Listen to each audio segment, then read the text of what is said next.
Hello and welcome to Pandora Astrology's monthly horoscope for Aries. I'm Julia Mikas. And I'm Jamie Kale Miller. Well, hello, Aries, and happy birthday. If this is your sun sign, you might be watching this horoscope because it's your rising sign, but if it's your sun sign, happy birthday. If you haven't gotten your yearly birthday reading yet, it's not too late to benefit from a thorough look at your solar return birthday chart, which tells you the stuff that's coming this year and how to navigate it the most effectively. You can find a link for that in the description below. Well, I want to start with the career topic. And it's not that there's a ton going on in the career department, but there's some stuff going on that might really affect your image and how you project yourself that I think you should watch out for, especially because it could be visible in, on the job. So you can pretty much expect every year to be fairly shiny during your birthday month because the sun is traveling through your first house. And it's a time to shine the light of your attention on the people around you in a royal, kind of a way, and get them excited about what you're up to. But it's also a time to receive attention from the people around you and to really bask in the sunlight of that. I do want to let you know, though, that there is an eclipse coming, and it's a solar eclipse, and it's a total eclipse, and it's happening right there in your first house.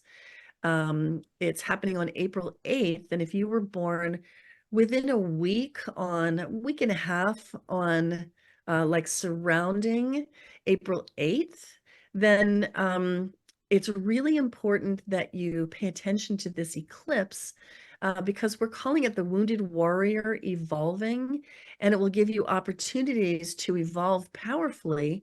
The actions that you take during this eclipse are going to have repercussions deep into the future, perhaps even beyond this life alone.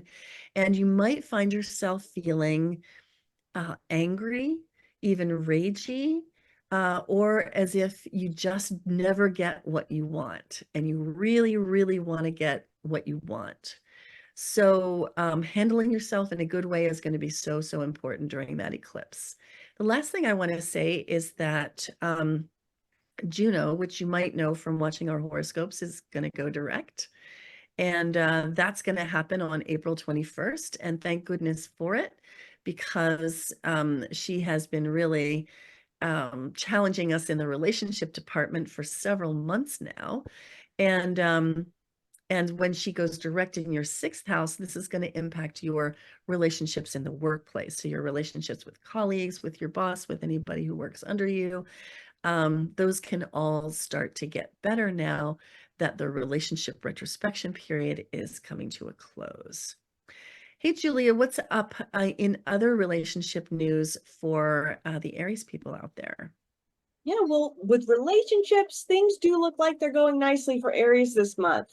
Early on in the month, Venus, the relationship planet, moves into Aries's first house on April 4th. So when this shift happens, it's a very good time for Aries in their relationship life because they are really identifying strongly with Venus. And Venus is peaceful, Venus is charming, Venus is beautiful. So it's a great time for just your looks in general. If you have to do something to beautify your appearance, this is the time to do it. It's a wonderful transit for single Aries to go out there and meet someone new, making good first impressions on people because you are so charming and peaceful.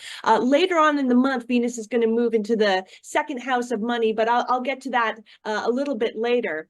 Juno, the marriage asteroid, also goes direct this month. I think it's on April 21st. So we're all coming out of this long-term relationship retrospective period that's been going on for a little while. And so that's going to take the microscope, let's say, off your relationships, especially because Juno has been in Virgo, the sign of microscope, and, assessing her relationship through the lens of maybe fault finding a little bit too much on her partner, for example. So I think that this is going to take some pressure off, which is really, really nice for relationships in general. Now, when it comes to money, there's going to be a full moon in Aries's 8th house of shared resources. So this is a house of taxes, it's a house of inheritances, investments, your partner's income, all of that stuff. So this full moon is happening on April 23rd. There's going to be a big spotlight on your shared resources this month. Kind of a finishing up process is happening there. It might even be a little bit emotional. And with the moon in Scorpio, a little emotional is very emotional. Now, Jupiter is still currently in Aries' 2nd house until May. That brings expansion and opportunity with money. And there's going to be a nice extra boost when Venus goes into this house at the end of April. So I would say, by the end of this month and into May, really, really see what you can do to expand your own personal income, whether that means asking for a raise, whether that means expanding your business, because you're going to have 2 luck planets in here for a short amount of time. Well, that's all for today. If you had fun with this video, then please do hit that like button, subscribe to our channel, and tell your friends about us. You can find our site at pandoraastrology.com to get a reading with one of us, and you can find us on Patreon for workshops and classes. And until next time, we'll see you around the cosmos. Bye. Bye-bye.